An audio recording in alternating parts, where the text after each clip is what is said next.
Bonjour, dans le cadre du programme de l'enseignement à distance, dans cette première vidéo éducative dédiée au module de l'analyse des données, nous allons nous intéresser précisément au test du QI2. La statistique du QI2 est particulièrement adaptée pour les observations qualitatives. On développe donc dans ce module une série de tests pour ce type de données. L'objectif de ce chapitre est de montrer à l'étudiant les méthodes pour l'analyse des données de type qualitatif ou quantitatif avec peu de modalités. À terme, l'étudiant sera en mesure d'établir les hypothèses statistiques, de choisir le test adapté, de calculer la statistique du test du QI2 et puis effectuer le test associé, et finalement d'interpréter les résultats du test. Le QI2 est une statistique permettant de comparer les effectifs, bien les fréquences observées dans un échantillon, avec les fréquences théoriques qui découlent des hypothèses statistiques. Donc on s'intéresse dans ce chapitre à trois situations différentes dans lesquelles la statistique est applicable pour effectuer un test d'hypothèse. Premièrement, dans le cadre d'un test d'ajustement du QI2, on suppose que la loi de probabilité de la variable aléatoire qualitative ou quantitative avec peu de modalités est connue et on veut vérifier si c'est le cas. On prend l'exemple le plus classique du lancer d'un dé. On suppose que chaque face a une probabilité identique et on veut vérifier si le dé est équilibré. Dans ce cas, il suffit de confronter les hypothèses suivantes et on peut donc tester l'ensemble des faces en une seule opération à l'aide d'un test d'ajustement du QI2.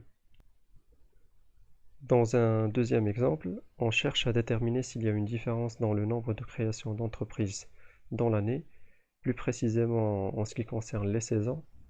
Donc les hypothèses à confronter sont donc les suivantes, avec PI, la probabilité de créer une entreprise. Dans le premier exercice, l'objectif est de faire un test au niveau 5% pour vérifier si le dé est équilibré. Donc on considère la variable aléatoire qui donne le nombre de points sur la face visible du dé et on veut donc confronter les hypothèses suivantes. Le test d'ajustement du QI2 au niveau 5% est de rejeter l'hypothèse nulle H0 si la statistique test est plus grande ou égale à la valeur du point critique de niveau 5% pour une loi QI2 de paramètre K-1. On commence donc par calculer les TI en utilisant la formule suivante avec PI0 égale à 1 sur 6 et n égale à 1000. Puis on essaie de vérifier si les conditions d'application du test du QI2 sont respectées. Ensuite on calcule la statistique test en utilisant la formule suivante et on essaie de la comparer avec la valeur du point critique de niveau 5% pour une loi QI2 de paramètre K-1 qui donne un résultat qui est égal à 5. Finalement, sur la base des résultats obtenus, on rejette l'hypothèse nulle H0 et on doit conclure avec un niveau de 5% que le dé n'est pas équilibré. Dans le deuxième exercice, l'objectif est de faire un test au niveau 10% pour vérifier s'il y a une fluctuation dans l'année en ce qui concerne la création des entreprises. Donc on veut confronter les hypothèses suivantes avec PI, la probabilité de création de l'entreprise à la saison I. Le test d'ajustement du QI2 au niveau 10% est de rejeter l'hypothèse H0 si la statistique test vérifie la condition suivante avec cette fois K égale à 4 et alpha égale à 0,1. Comme on l'a fait dans l'exercice précédent, on commence par calculer les TI en utilisant la formule suivante avec PI0 cette fois égale à 1 sur 4 et n égale à 52. Puis on vérifie si les conditions d'application du test du QI2 sont respectées. Ensuite on calcule la statistique test et on la compare avec la valeur du point critique de niveau 10% pour une loi QI2 de paramètre K-1 qui donne un résultat de 3. Finalement, sur la base des résultats obtenus, on ne peut que rejeter l'hypothèse H0 et on doit conclure avec un niveau de 10% qu'il y a une différence selon les saisons, donc il y a une présence de fluctuations au cours de l'année en ce qui concerne la création des entreprises. Dans la deuxième partie, et dans le cadre d'un test d'indépendance pour deux variables discrètes, on mesure deux variables aléatoires qualitatives dans une population et on veut savoir si ces variables sont indépendantes, c'est-à-dire si la connaissance d'une des variables aléatoires peut influencer la loi de probabilité de l'autre. Les hypothèses statistiques à confronter pour x et y, deux variables aléatoires qualitatives ou bien quantitatives discrètes, sont les suivantes. Donc, lorsque deux variables aléatoires sont discrètes, il est possible de représenter les résultats d'un échantillon de taille n par un tableau de contingence, comme c'est le cas dans cette partie du cours, où nij est le nombre de sujets pour lesquels la variable aléatoire x a la modalité i et la variable aléatoire y a la modalité j. De plus, n est la taille d'échantillon, ni point c'est la fréquence de la modalité i de la variable aléatoire x, et n.j est la fréquence de la modalité j de la variable aléatoire y. Donc, dans le troisième exercice, on cherche à confronter les hypothèses suivantes.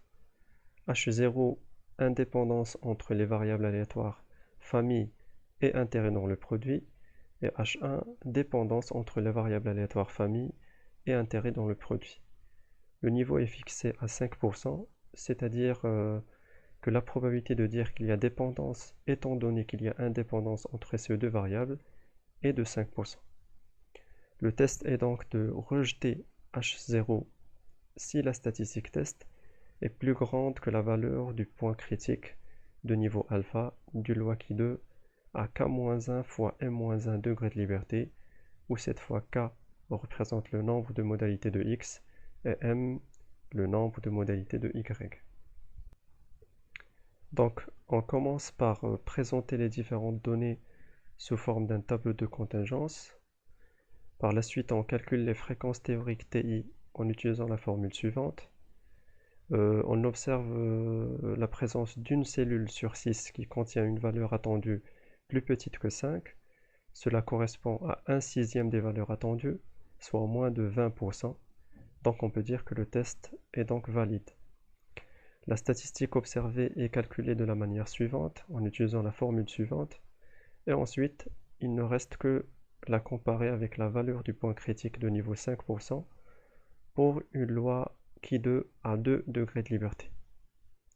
Finalement, sur la base des résultats obtenus, on accepte l'hypothèse alternative et on rejette l'hypothèse H0. Et finalement, on doit conclure avec un niveau de 5% que les deux variables aléatoires x et y sont dépendantes. Dans la troisième et dernière partie de ce premier chapitre, et dans le cadre du test d'homogénéité pour K population, la variable aléatoire qualitative provient de K population, et on veut vérifier si la loi de probabilité est la même dans chaque population. On a donc K échantillons et on mesure la même caractéristique dans chacune d'elles. C'est-à-dire que les K lois de probabilité sont identiques, contre l'hypothèse alternative qu'il y a au moins une loi de probabilité qui est différente des autres. Ce contexte est assez fréquent, comme si on veut comparer le salaire des femmes et des hommes dans une grande entreprise. On prend un échantillon d'hommes et un échantillon de femmes, puis on note le salaire selon, par exemple, le faible, moyen, élevé. Il y a donc deux populations, hommes et femmes, puis une variable représentant la catégorie de salaire. On veut donc savoir si les femmes ont un salaire équivalent aux hommes. Le test est similaire au test du Qui2 pour deux variables dans une population, c'est-à-dire le test d'indépendance. La statistique est la même en considérant qu'il y a une variable qui indique la population, mais qu'elle est fixée. On peut alors adopter le schéma suivant. Dans le quatrième exercice, on cherche à confronter les hypothèses H0, les distributions sont identiques, et H1, les distributions sont différentes. Le niveau est fixé à 5%. Le test est donc de rejeter H0 si la statistique test est plus grande que la valeur du point critique de niveau alpha d'une loi qui2 à k-1 fois m-1 degré de liberté, où k est le nombre de modalités de x et m est le nombre de modalités de y. Donc, pour calculer la statistique test, on complète le tableau de contingence avec les marginales. Par la suite, on calcule les fréquences théoriques en utilisant la formule suivante et on essaie de vérifier si les conditions du test, bien les conditions de validité du test sont satisfaites. La statistique test est calculée de la manière suivante et finalement on essaie de la comparer avec la valeur du point critique de niveau 5% pour une loi de qui2 à 4 degrés de liberté, puisque k égale à 3 et m égale aussi à 3. Finalement, sur la base des résultats obtenus, on accepte l'hypothèse alternative et on rejette à 0, et on doit conclure avec un niveau de 5% que l'utilisation des transports en commun est différente dans les trois villes. Donc, pour conclure, on précise que le test sur l'indépendance et sur l'homogénéité sont en fait identiques.